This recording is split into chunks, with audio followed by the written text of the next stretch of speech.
Please repeat Rangi. Rangi. One more time. Rangi. Rangi. This is a check to see if you're still awake. Rangi. Rangi. Rangi. Chepe. Chepe. Kani. Kani. Chupe. Chupe. Chupshi. Chupshi. Yimba. Yimba. Magitseniki. Magitseniki. Rube. Rube. Thorn. Thorn. Is it true that physical matter in a wall is called what it is by definition? Let's just think, was it Shakespeare said a rose by any other name would smell the same, right?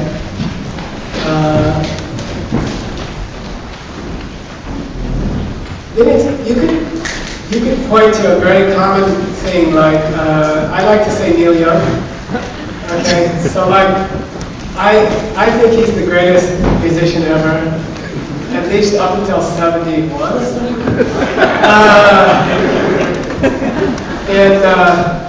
I don't know, I used to play it, when I was at Princeton, I would play it all day and all night, cowbell in his hand. And then my roommate would get really upset. And then one night he did the ultimate mistake and he called Neil Young that screaming eunuch. And we had a fist fight. But anyway,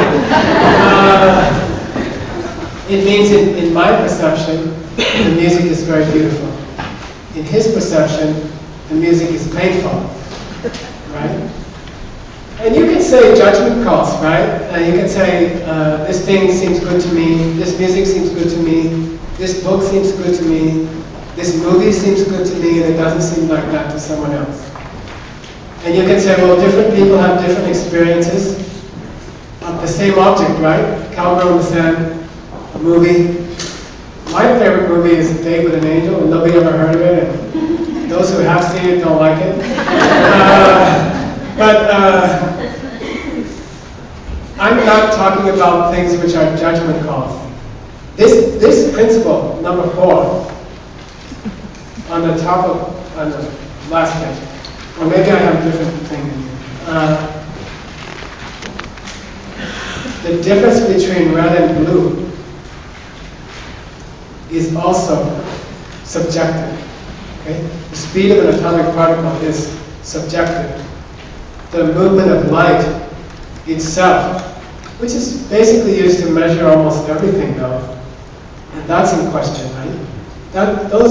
Those things themselves are experienced differently by different people, okay? I'm not talking about moral questions. Is it all right to do this, or is it not all right to do this? Or does this song sound good, or does this song sound bad? Basic things like the properties of iron, basic things like colors are experienced differently by different people. Why? It's an indication that the qualities in an object are not in the object. Okay? The qualities of an object are not coming from inside the object itself. Red isn't red by itself. Heat is not hot by itself. Forget how you experience a movie or a rock and roll song. Things which you believe are standard are not. Nothing is standard. Okay? It's a sign. It's a sign that something else is going on, right? And you cannot engage in science. You gotta, I'm not just talking about science. Science is a big deal. Science is what you really believe. You know? It's the common religion of all mankind. Is science, and I assert that it's defective and that it needs more work. It's a good start. It's a good start, but 50 years from now, trust me, science won't be what they think it is now. Okay? There's more about it, and a clue is that two different observers perceive vastly different things, looking at light itself, which is used to measure all measurements, but astronomically. It doesn't act the same for different people. Stop thinking that there's a quality in the light and start thinking that it might be coming from somewhere else, okay? It's very interesting, right? And it will make you a little uncomfortable. Nothing is fixed. Nothing is constant. No things have their own qualities, even the elements. Iron itself doesn't always behave like iron, okay? And then if you really understood what I'm saying, you'd be uncomfortable. Like you'd be checking the chair. You know, you'd be like, how far is it to the ground? You know, and it's true. People sit in the chair and it breaks and they hurt themselves, right?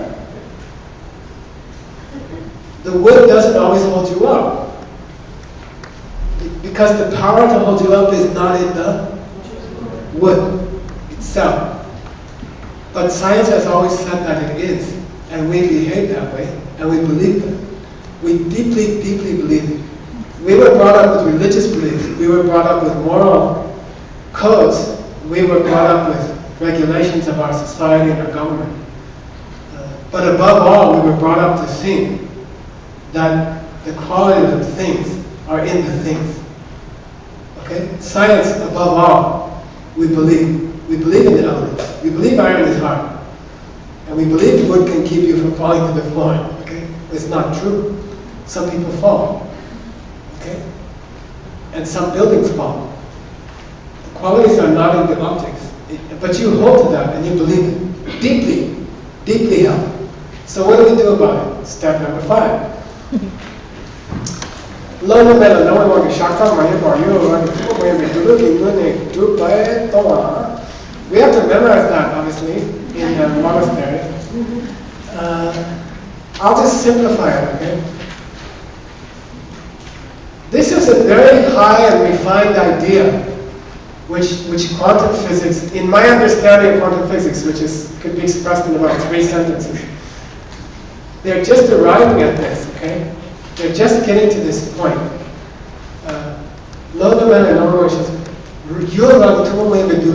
Means,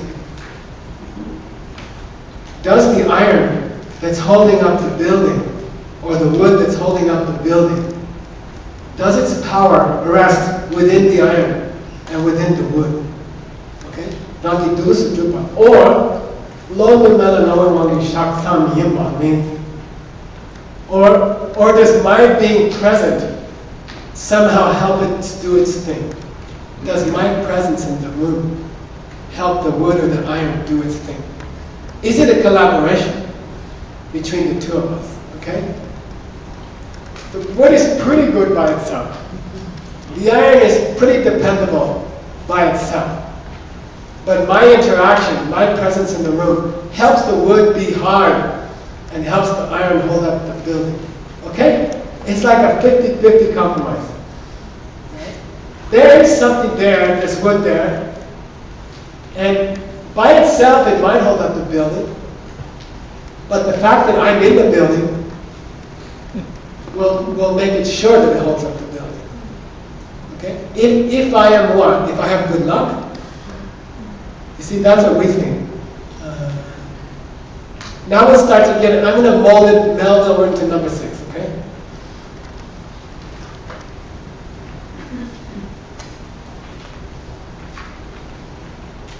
Maybe there's something in me that causes me to perceive the wood as strong enough to hold up the ceiling.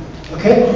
Maybe there's something inside of me that helps the wood hold up the ceiling. And maybe if I didn't have that thing in me, the wood wouldn't be strong enough to hold up the ceiling. And I would die at the World Trade Center. Okay? Got it? There's something inside of me, unique thing inside of an individual, which causes the wood to have the power it does. Okay? And if I didn't have that seed within me, then it wouldn't work. Okay? Now I'm going to mold into number 6. Okay? Here's number 6. So number 5 is a half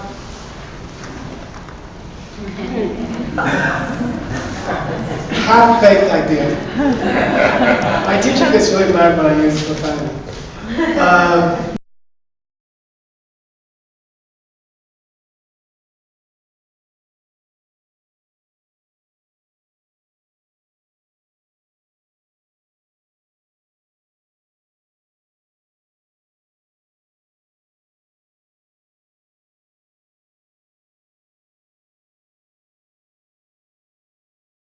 So what do you mean? How is it that there's something in me that helps the wood to do its thing? What is it?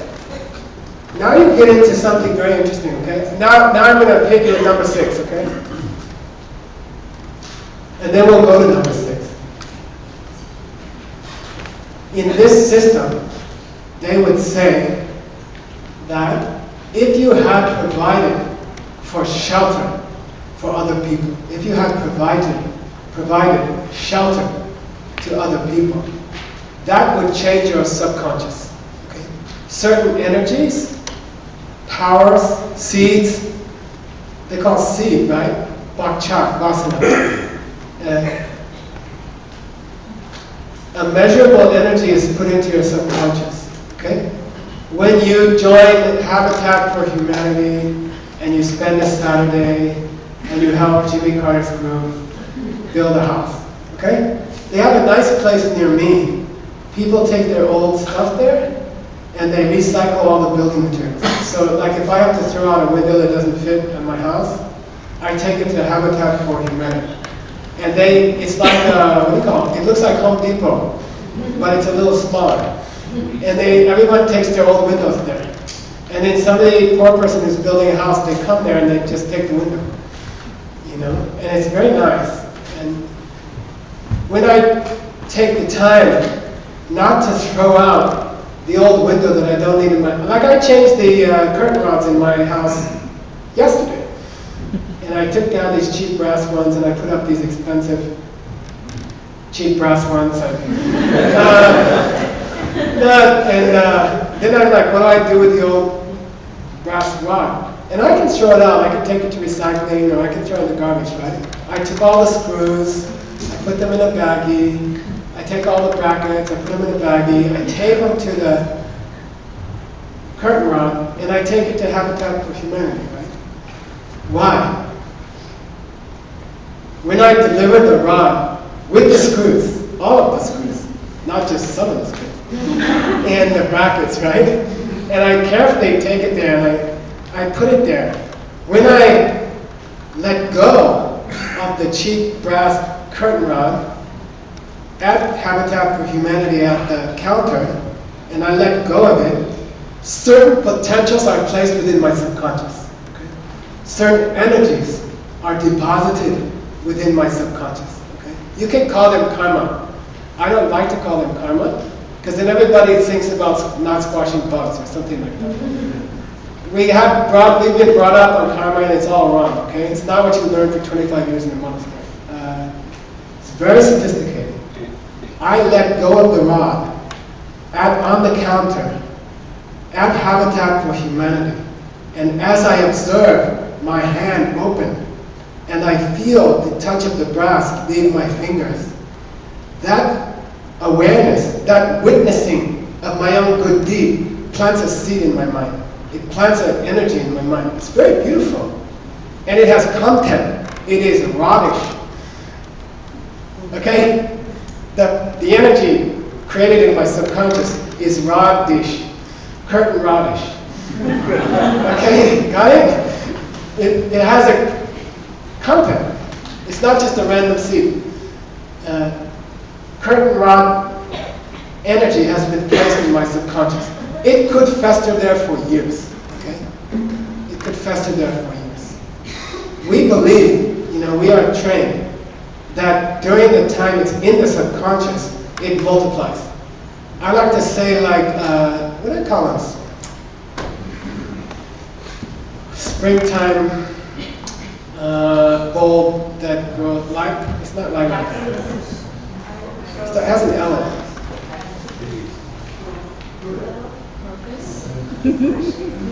They're really pretty. Lilies. Lilies. It's not lilies. Maybe it doesn't have an L. Oh, iris.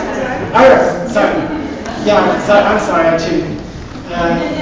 Irises. So I have irises, and I have a gardening lama. My lama is a gardener. So my lama comes over and says, "Did you dig up the irises this year?" And I'm like, "What?" And they're like, "Did you dig up the irises this year?" And I'm like, "No, they're doing fine. They get bigger every year." And she said, no, they multiply underground. The bulbs split into 2, 3, 4, 5 bulbs. If you don't dig them up, they'll kill each other. And you get lousy little irises. You have to dig them up and split them, and then spread them. The seeds for a curtain rod in your mind are the same. Every 24 hours, that energy doubles. Okay? Every 24 hours, that energy doubles. It's very interesting. Okay? If you take care of it properly, okay? If you understand how to care for seeds, those seeds within your subconscious can be cultivated. And you can make a $250 million company with no training, and no education, and no knowledge of the product at all. Just by being aware of how the iris is split in the subconscious, you could, what do you call it? Cultivate it. You could cultivate a changed perception of a lump on their breast. You see what I mean? It's because that's coming from you. That perception is coming from you. It's very interesting. If you know how to manipulate the seeds within your subconscious, you can change your world and your life. And anything you want, you can make come true. It's very interesting. The power of the wood. Okay, we're at the end, okay? You gotta be like, wow. Viewpoint number 6, okay? The power, the capacity of the element of iron to hold up a building, the ability of the cellulose to hold up a building is coming 100% from you. And there's nothing from inside that could hold up a building. Okay, that's viewpoint number 6, very radical. Number 5 is wishy-washy, right? It's got some power, and then if you have the right seeds, it can hold up a building. Number 6 is more radical. Number 6 says, iron only has the ability to hold up a building that you perceive in it, okay? And nothing more. And that's why an iron building can fall and kill 3,000 people. Because they didn't have that seed, okay? That's very radical. They didn't, that seed in their subconscious wore out on September 11th. It's very interesting. It's very radical. The properties of physical matter, of elemental chemicals that compose all the things around you and yourself don't have anything in them. And they never did. It's very radical.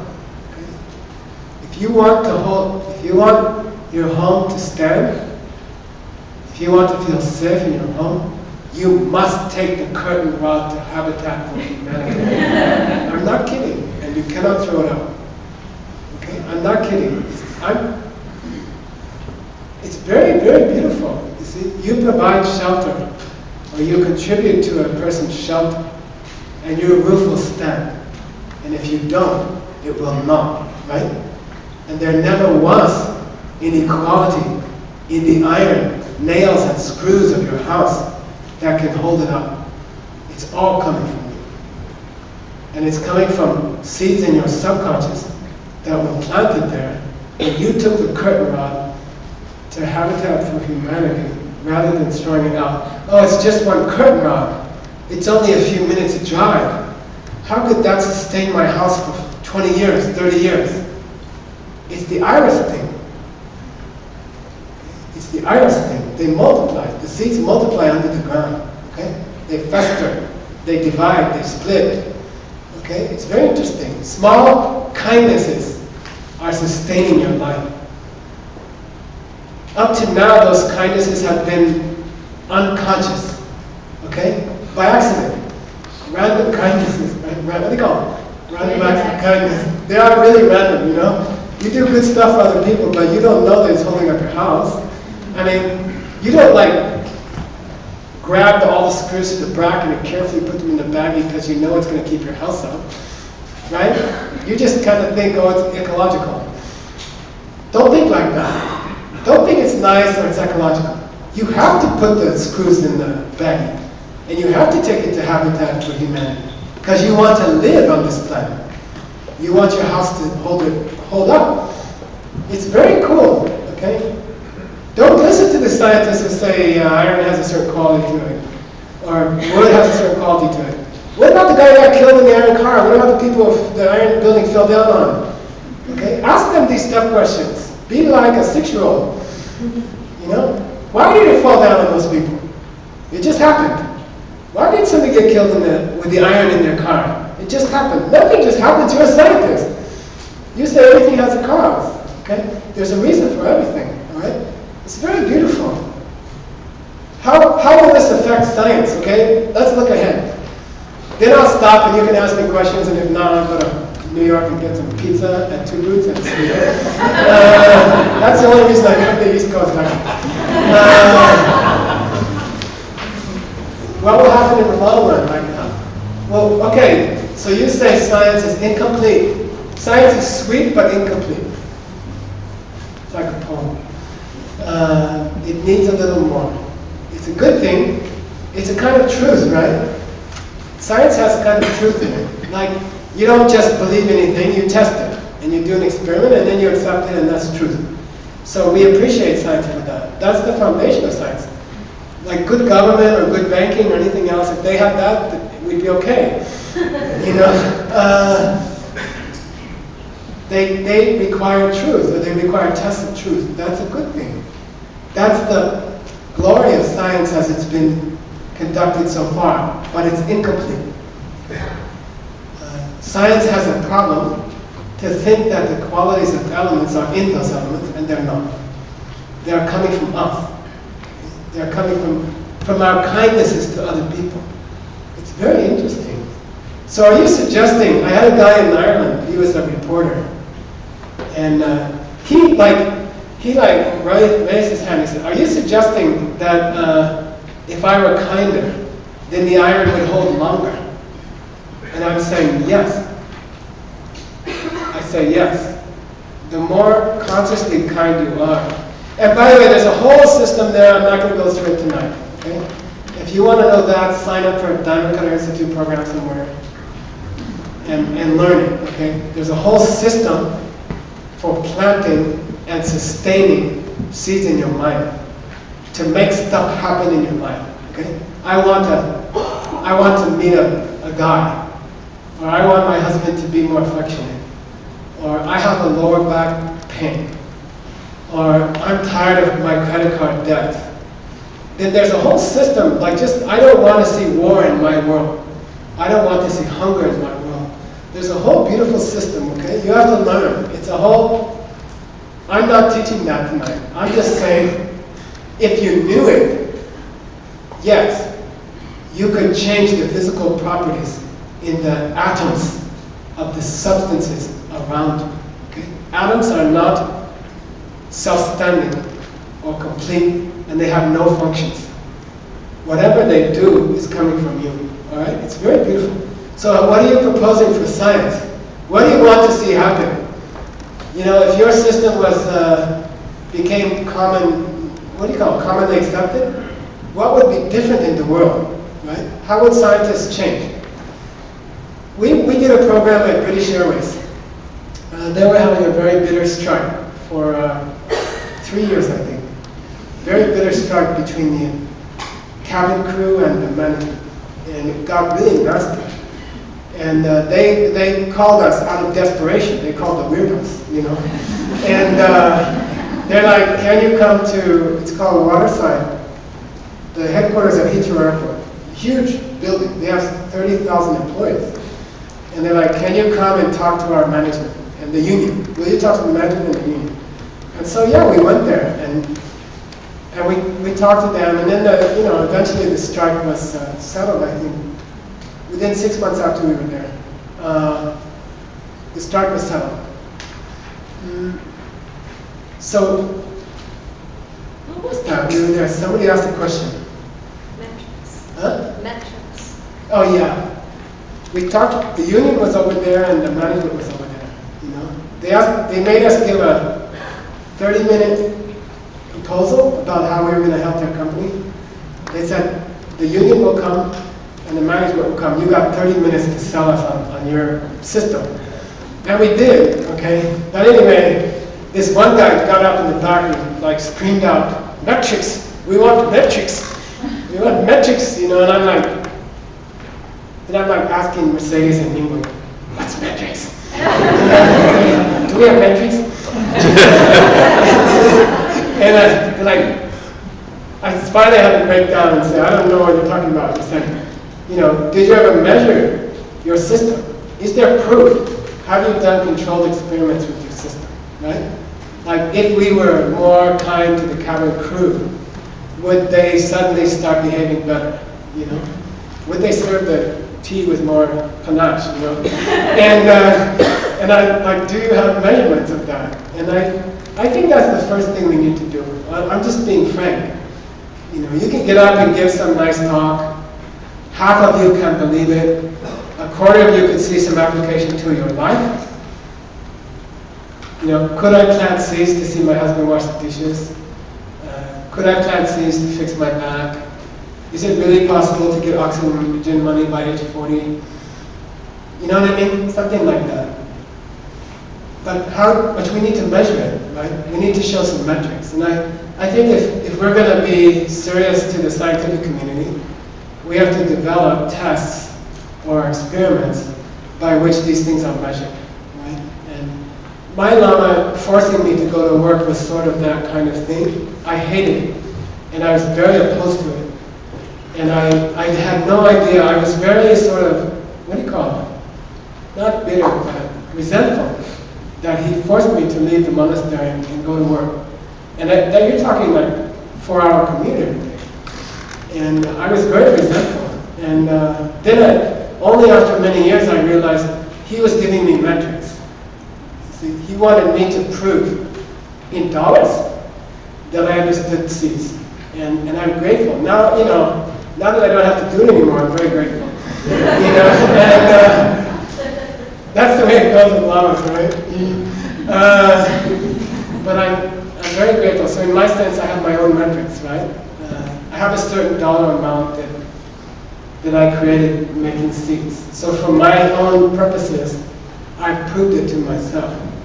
And to some extent, other people believe me because they can check the company. We own jewelry.com. They can check and they can confirm it, right?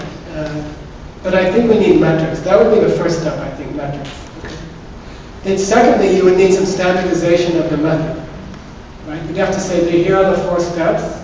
Shi, Sampa, Jono, Tatu. And if you do these 4 steps, then iron will work. Iron girders will be harder. Iron girders will be 21% harder if you do Shi, Sampa, Jono, Tatu. These 4 steps, you know? And you would have to prove it, something like that. And I think we need to develop those experiments, and we need to do those things.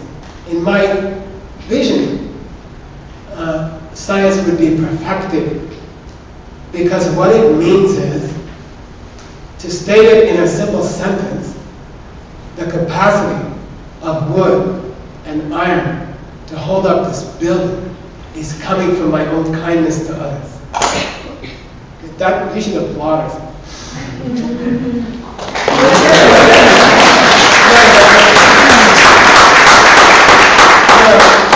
Seriously, think about it. What I'm suggesting is that there would be a day in the history of science when kindness to others became a necessary component of understanding how the universe works. Even understanding how nuclear particles or atoms or molecules work, okay? It's all tied in with being good to other people, being a nice person, and being kind to other people, okay? When science recognizes that, science will be perfected. And then we can we believe like the internet came from them, okay? Just the example of the internet. I was in a 3-year retreat. I did a 3-year meditation retreat. I didn't go out of a small area. I stayed in Europe in the desert for 3 years. You know, and you know, before you go on retreat, you have to give up all your stuff. So I gave up all my stuff, everything. I even gave up your name. You have to take a different name. You take a neutral name. They can't call you Michael for 3 years. Then you go and you stay in this little. I stayed in Europe in the desert for 3 years. So then I came out, so she cooked for me, she cooked 1,000 meals for me. I didn't see her for 3 years. She would open a latch in the door and put the food in and close the latch, and then I saw his hand sometimes, and stuff like that. So after 3 years, I come out, and I'm like, okay, I'm ready to come back into the world. Give me a laptop. And she gives me a laptop, and I'm all happy, and I'm using it, and then I'm like, oh, gee, man, there's some, what, you didn't have money or something? We didn't have enough money? She said, what do you mean we didn't have enough money? That's a good laptop. I'm like, no, it's not a good laptop. She's like, what's wrong? I said, there's no floppy disk drive. And she's like, well, you don't need a floppy disk drive. I said, well, how are you going to send a file to somebody else? You got to put it on a floppy, and then you got to take it to the post office and mail it in a floppy mailer, and, how am I going to communicate with anybody? Just email it, Geshe. I'm like, what's email? Because I didn't ever hear of it, it's just, it's this thing, it's a service, and the whole world's connected now. Like, 3 years, the whole world got connected.